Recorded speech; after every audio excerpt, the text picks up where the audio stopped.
Does breastfeeding leave your boobs saggy? Does it change your boob shape? Does it change your nipple shape? How have your boobs changed?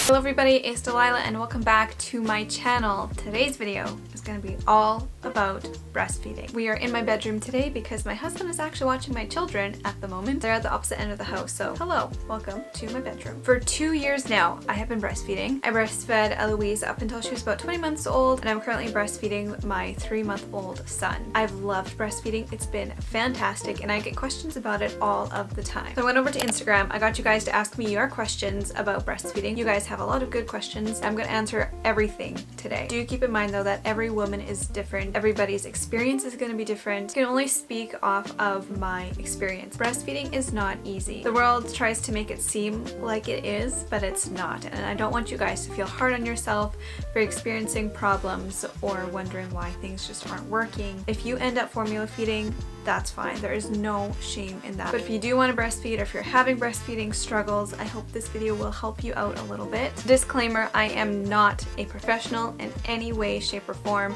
I'm only speaking from my experience. I've kind of divided everything up into categories, and then I've got questions in each of those categories that you guys have asked. I tried to go off of the questions that were most asked, so hopefully I'm hitting on all the topics that you guys want to hear about. Also, to make this a little bit easier for you guys, I'm going to leave below like time cards, like where you can find each category, so hopefully it'll just make this video a little bit easier to watch. You're not sifting through the entire video just to find a certain topic. I'm also going to link below any products that I talk about in this video, but yeah, this could get long, so I'm gonna jump right into it. Okay, so first I want to talk about what exactly to expect, like how it's supposed to go, just to give any first-time moms an idea of what to expect, I guess. Like, I mean, it's different for everybody, but I'll just give you a rough idea. So while you're pregnant, at the end of your pregnancy, you may start leaking something from your boobs, and that is called colostrum. The first few days after your baby is born, you produce colostrum, which is basically like liquid gold for your baby. You actually produce a small amount of it, and that's because your baby's stomach is so tiny when they're first born. They can't handle very much and they don't need very much. They just need that little bit of colostrum to get them through. Around the 3rd or 4th day, your milk will start to come in, and this is when your boob will start to get big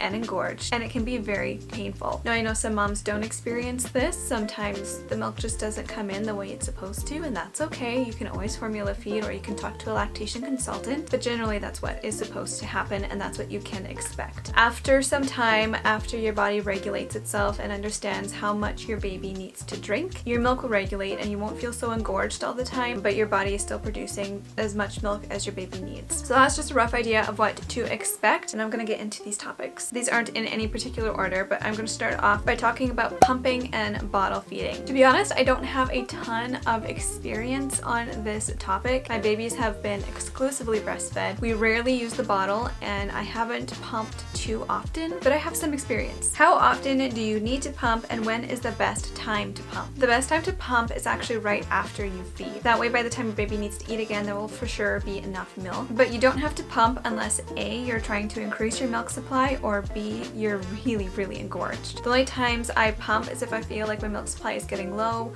or if Theo didn't eat as much as he usually does, then I might pump. Or in the very beginning, if I'm really painfully engorged, I will pump. But be careful pumping in the beginning, because the more milk you're pumping, the more milk you're getting out, the more your body's going to produce. Because by pumping on top of what your baby's eating, you're telling your body that you need to produce more milk. So I would suggest only pumping in those beginning days when you're really engorged. Do you need to pump if you have the haka? If you don't know what the haka is, it's a silicone breast pump that you attach to the opposite boob that your baby's feeding on. So if your baby's feeding on your right boob, you attach it to your left boob, and it just collects all of the letdown that otherwise would be wasted. Do you need a pump if you have the haka? That depends on your body. For women who leak a lot, you might not even need a breast pump. If you have the haka, you can probably just attach the haka whenever you need to, and it would be able to collect milk. But if you're not a leaker, like myself, you would probably need an actual breast pump. I just need that extra bit of suction to get that milk out, so that really just depends on your body. When do you start using a bottle? I avoided the bottle for a good 6 weeks after my babies were born. Theodore has still never had a bottle, and he's already 3 months old. We've never needed to use it. The only time I would use it with him is if we were on a date night or if I had to be away from him for a while and I couldn't feed him. I am a little bit afraid of nipple confusion when it comes to the bottle. We used the bottle a few times with my daughter when we went on date nights and such, and it didn't ever seem to affect anything. In fact, she actually preferred the boob over the bottle. But my thing is, you just don't know until you try it, and if your baby ends up liking the bottle more, like, I'm scared of that. I'm sure most babies, it's fine, it's not a big deal. But I just really enjoy breastfeeding. I think they recommend waiting a good 6 weeks before using a bottle. I think they even recommend waiting 6 weeks before you even use a soother. I personally have given my babies soothers straight from the hospital. It's never affected anything. But a bottle, I feel like, is a little bit of a different story. How did you develop a stash of milk? What I did this time around that worked really good is I just used the Haka. I don't use it anymore because my milk supply has regulated. But in the first month or two, I used the Haka every time I nursed Theo, and I collected quite a bit of milk. And now I've got a good stash of milk in the freezer ready for if we ever go on a date night or whatever the case is. Next topic is nursing in public. This is a very controversial topic, I feel. I'm gonna share how I do it, my opinion on it, but I'm not judging you for your opinion. Do what you feel comfortable doing. I'll do what I feel comfortable doing. No judgment. This is a judgment-free zone. What is your opinion on nursing in public? I personally feel like I should be modest and considerate of other people's feelings, so I cover up when I breastfeed in public. However, I do not shy away from breastfeeding in public. If I need to nurse my baby, I'm gonna nurse my baby wherever I need to. I'll nurse my baby in front of strangers. I'll nurse him in front of family members. I'll nurse in restaurant. I will nurse on the beach. I will nurse wherever I am, but I will cover up. This is my first baby and I'm nervous about nursing in public. Any tips? My biggest #1 tip, get a nursing cover. You know what, I'm actually gonna go get a couple of mine to show you what they're like and what they do. I'll be right back. There's a lot of different kinds of nursing covers out there. The ones that I prefer can also be used as a car seat cover and a cart cover, so they're multi-use, which I love. They're just like a stretchy material, and you can put it over your head and it just covers you like this. This one is by the brand Little Miss Dessa, if you're wondering. I'll link it below. And then you can just hold your baby underneath here. You can see them if you need to. I also have this one by the brand Habibi House. It is so cute. I especially like this one because the way that it's made, it looks more like a shawl, if that makes sense. It looks less obvious. Apologies for the lighting. I use natural lighting. It's annoying.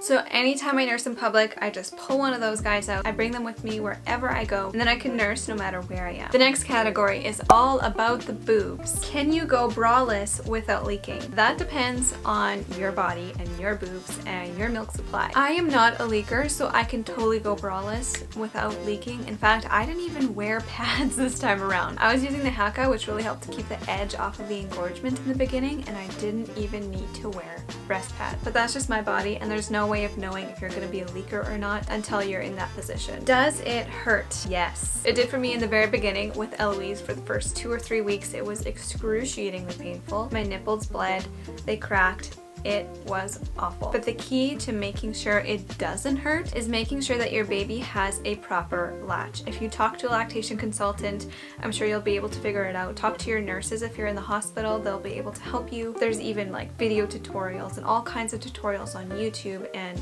all across the internet if you're looking on how to get a good latch. It took me a while to figure it out. It wasn't anything on Eloise's part, it was on my part. I didn't know what I was doing, and so I just needed a little bit of extra help to figure that out. And once I figured that out, my nipples started to heal and all was good. One thing the nurse did tell me to get through that first initial shock of pain, when your baby latches on, count to 10. After those first 10 seconds, the pain will lessen significantly. It might still hurt, but it won't hurt as much. Also, use things like coconut oil or baby safe nipple creams. You want to make sure the nipple cream is safe for your baby to ingest. Otherwise, make sure you wipe it off before your baby eats. Can you breastfeed with really small boobs or really big boobs? Yes, absolutely. The size should not matter, should not affect anything. Does breastfeeding leave your boobs saggy? Does it change your boob shape? Does it change your nipple shape? How have your boobs changed? To be perfectly honest, I think pregnancy changed my boobs more than anything. I really don't think they've gotten very saggy. I've never had the perfect shaped boob. They've always been like a little saggy, and so I don't think breastfeeding has changed that at all. The thing that changes the most is the size. Like, they fluctuate so much. When my boobs are full of milk, they will be huge, but right after Theo feeds, they do look a little bit deflated and quite a bit smaller. But overall, I wouldn't say they have gotten saggy from breastfeeding. If anything has changed the most, I would say it is my nipples. My nipples were a lot lighter and smaller before I got pregnant, and then during pregnancy they got so dark and my nipples got so big.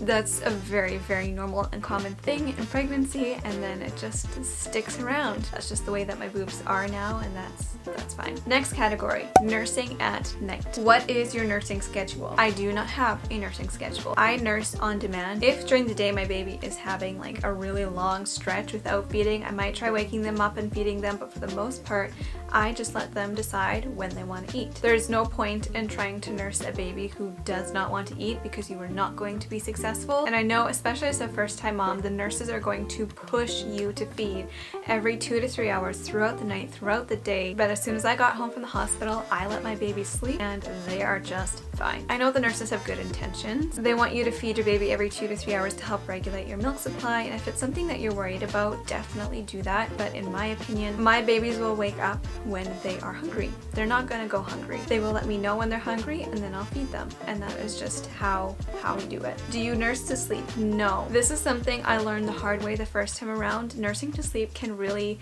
create a lot of sleeping problems, or at least it did for me with Eloise. It was a serious problem, because if you're nursing to sleep often, they will start to rely on that, and that will be their comfort to go to sleep, and then they're going to need that every single time they go to sleep, and eventually you're going to have to like break the habit somewhere. There are a few times in the beginning where I'll let it slide because it is a really sweet thing, but I do not nurse to sleep because it creates bad sleeping habits. How do you get your babies to sleep through the night without nursing? I just let them decide when they were done. With Eloise, we sleep trained her because she was waking up every single hour at night, and every single hour I would nurse her. As soon as we started sleep training, she started sleeping for 3 to 4 hour stretches, and then eventually she went down to nursing twice a night and then once a night. And then for a while she wasn't nursing at all and she slept through the night, and then she started nursing again when she teethed. It's kind of an up and down fluctuation, and I'm not going to deny my babies food at night if they need it. Obviously if they're waking up every hour, that's a little excessive unless they're cluster feeding, but eventually with time they will stop. Next topic is nursing struggles. Nursing is not easy, as I've said before, and as I'm sure many of you have experienced. There are a wide variety of different struggles that you can experience while breastfeeding. I'm going to touch on a couple of them that I've experienced. If you're experiencing a lot of breastfeeding problems, I would suggest seeing a lactation consultant. I've actually never seen a lactation consultant, but I know that they can help so much. Number one tip to get through a tough spot in nursing: remind yourself that it's just a phase. You will get through it if you just keep trying. Seek help, seek a lactation consultant. This is something you really want to do. You just gotta persevere through it. Remind yourself this is only temporary, it's just a phase and it will pass. My baby keeps letting go and seems uninterested. What can I do? Around 4 to 6 months, babies will start to seem very uninterested and very distracted. They want to see the world going on around them and they don't want to stop for a second even to nurse. Or they might go through a phase where they don't want to be covered, like in public. If you're breastfeeding in public, they might not want to be covered. So the best thing to do is just to go into a quiet room, maybe even a dark room, something with very few distractions, maybe a place that they're very familiar with, maybe their own bedroom. Don't listen to anything, don't watch anything. Try not to do anything to distract them, so there's nothing too interesting going on around them that they want to look at, and then they can just focus on nursing. The nurses said my baby should feed for 10 to 15 minutes on each side every 2 to 3 hours. Is that something I should be following? That's a general rule of thumb. I would say take that loosely. That's generally how babies feed, but not every baby will feed that way. My daughter nursed for an hour each time she fed, and it took a long time to burp her too. She would nurse every 2 hours, and then she would have a 6-hour stretch, and then she would want to nurse every 2 hours again. She took a long time and she was very inconsistent. With my son, he was a bit different. He's always been fairly consistent with his feeds, but he doesn't nurse for very long. He nurses for like 10 minutes on each side, maybe 5 minutes. Sometimes he won't even go to the other side because he gets full from the first side, and so it's just kind of a guide so you know kind of what to expect. My baby only wants to nurse on one side at each feed. Is that a bad thing? Not necessarily. It could be, so do be warned. That's what my son did. He fed only on one side, and I had to stop him in between and feed him on the other side. Otherwise, he would just get full from one side and wouldn't want the other. And it's not that it's a bad thing. It did leave me lopsided every single time he nursed, which was great. But one of you actually commented and told me that is a term called block feeding, and it's actually meant to reduce your milk supply. So if you're experiencing oversupply or a lot of engorgement, maybe that's something that you want to try. But if you're trying to increase increase your milk supply and keep it regular, I would suggest nursing on each side. The next category, engorgement and low supply. Two opposite ends of the spectrum. How do you deal with engorgement? I talked about this a little bit before, but if you absolutely need to, if it's just so painful you can hardly move your arms, which I know what that feels like, try pumping just a little bit just to relieve some of the milk. The best thing you can do to help decrease engorgement is just to leave it. If you don't get the milk out, then you're telling your body that it doesn't need to produce so much and it'll stop producing so much milk. What can I do to get rid of blocked ducts? It's so painful. Blocked ducts can be a very serious issue and it's something you need to deal with right away. If you leave a duct blocked, that's hard to say, it could get infected and lead to mastitis, and you do not want to get mastitis. I've never gotten it, thank goodness, but it's not a good thing. Theo, can you stop farting?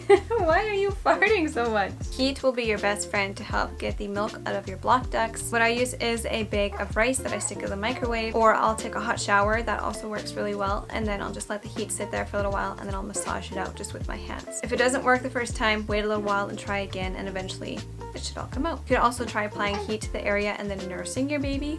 That also works. What can I do if I have a low milk supply? Pump. That's my biggest advice. Pump, pump, pump. After every single feed, pump for a good like 10 to 20 minutes. Pumping sucks, but it works, and I think it works far better than any supplement or food that you can take. My boobs don't feel full anymore. Do I have a low milk supply? Not necessarily. I think a lot of people jump to that conclusion that they have a low milk supply. When your milk first comes in, you're going to be really engorged all of the time. But after the first couple of months, your boobs are going to regulate and your body's going to know exactly how much milk to produce for your baby. And it basically produces milk on the spot. It's kind of crazy. Like, Theo is only 3 months old and my boobs are never engorged anymore, and I still have a good milk supply for him. As long as your baby seems satisfied, you shouldn't worry about it. Next category, breastfeeding while pregnant. I did this for quite a bit of Theodore's pregnancy. Like, I was about 8 months pregnant when I finally stopped nursing. Does pregnancy affect your supply? It can. It didn't for me, but at that point we also weren't nursing very much anymore. It's just kind of just a little bit before naps and before bed and in the morning, and so it didn't really affect anything. Does it hurt to breastfeed while pregnant? It didn't for me, but I know some women, like, their boobs get really sensitive when they're pregnant, and so it could. Actually, breastfeeding while pregnant help my boobs not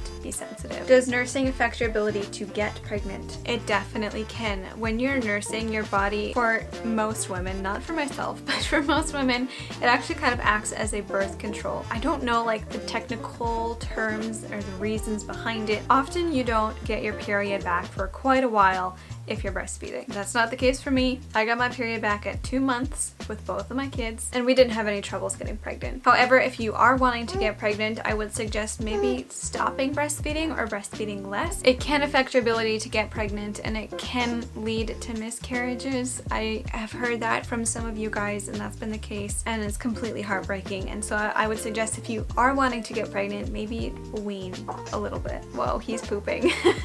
The last category is weaning. I got a lot of you asking about this. What is the best age to wean? That is entirely up to you and your baby. That depends on what you feel comfortable with, if your baby seems ready or not, on your circumstance. If you're going back to work and pumping isn't really a possibility, maybe then is a good time to wean. We decided to do it really, really slowly. I wanted Eloise to be weaned before Theodore was born, but at the same time I didn't want to rush things. So we just took a very, very slow approach. I feel like before the age of 2 is a good time to stop weaning. That's my preference. Eloise just turned 2 and I feel like she is way too old to be breastfeeding still. For my babies, in between the ages of 1 and 2 is when I will stop breastfeeding them. The exact month of when I stop breastfeeding them will depend on our situation and the child. How did you wean? We took a very, very slow approach. What I did was I dropped 1 feed every 1 to 2 months until all the feeds were dropped. And the feeds that I dropped were the feeds that she seemed the most uninterested in. So at that point, she was napping twice a day, and when she dropped that nap, we also dropped that feed. And then when I started actually weaning her, we dropped the nap one first because that's the one that she seemed most uninterested in. And then we dropped the morning one, I think, because she started to seem uninterested in that one. And then eventually we dropped the nighttime one, and it was never an issue.